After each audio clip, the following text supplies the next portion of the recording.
Hello there, lovely lady.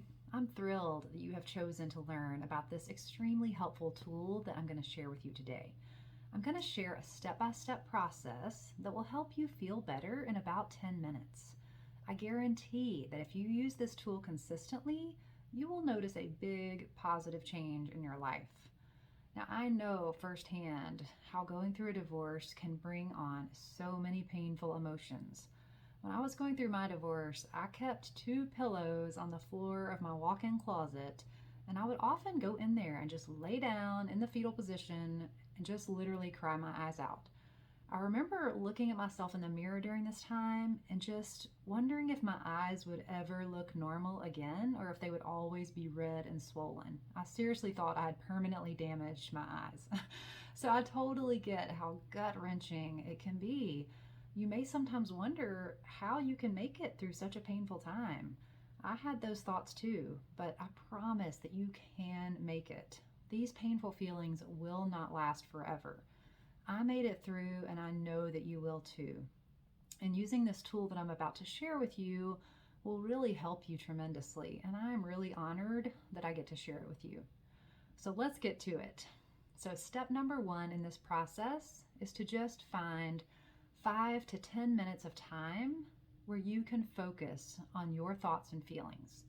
Grab a pen and something to write on. You can literally do this anytime, anywhere that you just have a few minutes to focus. I've done this in my van on the back of a pizza box before. I've done it on the back of a receipt that I dug out of my purse. So just find what you can and just carve out 5 to 10 minutes of time. So step number two is to write down the main emotion that you are feeling at this exact moment. Try your best to narrow it down to just one word. You might be feeling sad, angry, devastated, heartbroken, defeated, anguish, grief, anxiety. I'm going to give you a personal example as I explain this process. This is an actual example from when I was going through my divorce. And the emotion that I was feeling at the time was panic. So I just wrote down panic at the top of my paper. So step number 3 in this process is to identify the one sentence in your mind that is causing you to feel the feeling that you wrote down. Now, this might be a new concept for you, but I'm here to tell you that our feelings are almost always caused by a thought that we're having. If you're new to thought work, which is basically being aware of your thoughts and choosing what to think on purpose, then this may be new information. When I learned that my thoughts create my feelings, it was a game changer for me. This is such great news because we have the power to change our thoughts, which changes our feelings, and that's actually the whole purpose of this exercise. Now, I could talk for hours about how our thoughts create our feelings and drive our actions and create a certain result in our life. And just how we can learn how to manage our minds. That's really the foundation of my coaching practice.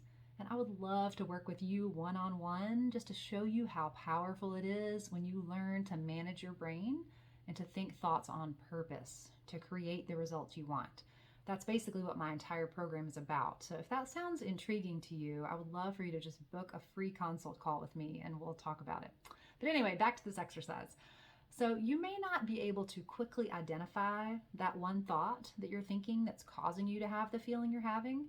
So many thoughts that we have just run in the background of our minds just super quickly, and we're not even aware of them.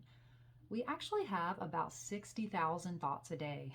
So if the thought that you're thinking that's causing your feeling doesn't just readily become apparent to you when you just think about it, then that is completely fine and totally normal. So at this point, what would be really helpful is for you to do a thought download.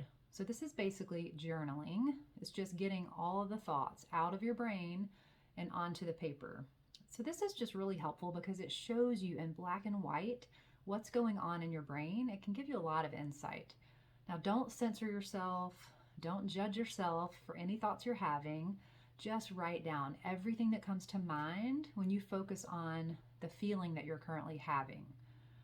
Now, you're going to write down a lot of thoughts, and you're what you want to do is you want to be able to look back over what you've written and choose that one thought that stands out to you that most strongly creates the feeling that you're having.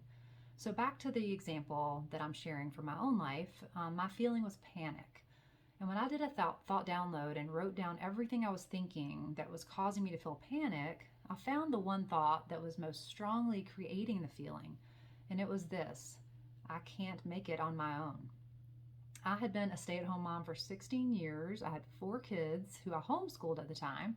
And so the thought of being on my own financially, sending the kids to school, being solely responsible for everything in my life, it terrified me. And it gave me that feeling of panic.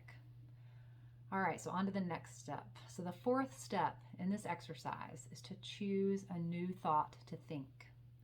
Did you know that your thoughts are optional and that you can decide on purpose what to think? That you don't have to keep thinking the same thought just because you're having it? And I know that the thought that you're thinking may feel so true to you that it may feel difficult to imagine not having that thought, but I promise you it is possible. And if the thought that you're having is causing you pain and suffering, then you know it's not helping you. You can look at the thought and the feeling that you're currently having and realize that they're not helpful. They're not moving you forward, and they're not allowing you to be the person who you really want to be. So now we get to choose a new thought that serves us better. Now, it's probably not going to be an opposite thought from the one that you're currently thinking. We usually can't make a huge leap like that with our thought work. So you just want to choose a thought that moves you in the right direction, that gives you hope or courage, compassion for yourself, determination to move forward. And you also want to choose a thought that is believable for you, that you can say and think, yeah, I can believe that thought. That makes sense. That feels right. It feels true for me. So back to my example, the thought I was having was I can't make it on my own, and that was causing me to feel panic. So the thought that I chose to think instead was, I'm smart enough to figure out how to make it on my own. That thought made me feel empowered. And that's a much better feeling than panic. It helped me to trust myself, to figure out each step in the process of getting a divorce and rebuilding my life. So it took me out of that feeling of being just paralyzed. I mean, when I felt panic, I didn't want to do anything. I didn't know what to do. I was telling myself I didn't know how to move forward. So it took me out of that place to feeling motivated to just take the next step and to trust myself to be able to figure it out. And it worked. So the final step of this process is to practice thinking the new thought. Now, there are several ways to do this. You could write down the new thought each morning. Just write it down in your journal, a piece of paper, just at the start of your day, just to remind yourself that this is the new thought that I'm practicing. You could write it on a note card and you could post it somewhere that you'll see pretty often, like your bathroom mirror or the dashboard of your car. You could even put the thought in your phone somewhere and like set a reminder for you to read that thought a couple different times a day. So really you can do anything you can think of just to remind yourself of this new thought and that you want to be thinking.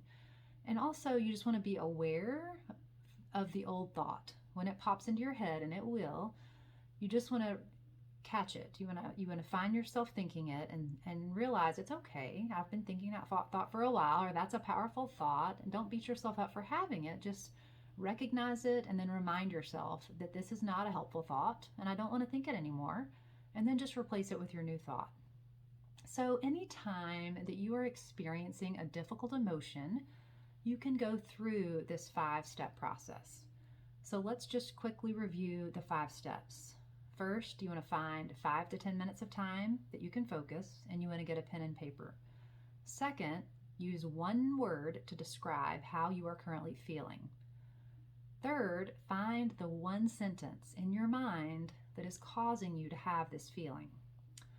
Fourth is choose a new thought to think. And the 5th step is to practice thinking the new thought. Now, this tool can absolutely transform your life. It has transformed mine. Just think about how many thoughts and feelings you have each day. How would your life be different if you learned how to manage your brain? If you took ownership and control of your thoughts and feelings? I'll tell you how it would be different. You would be unstoppable. You could create the life you've always wanted.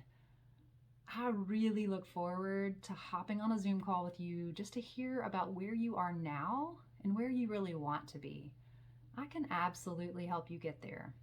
You deserve to have an abundant life after divorce.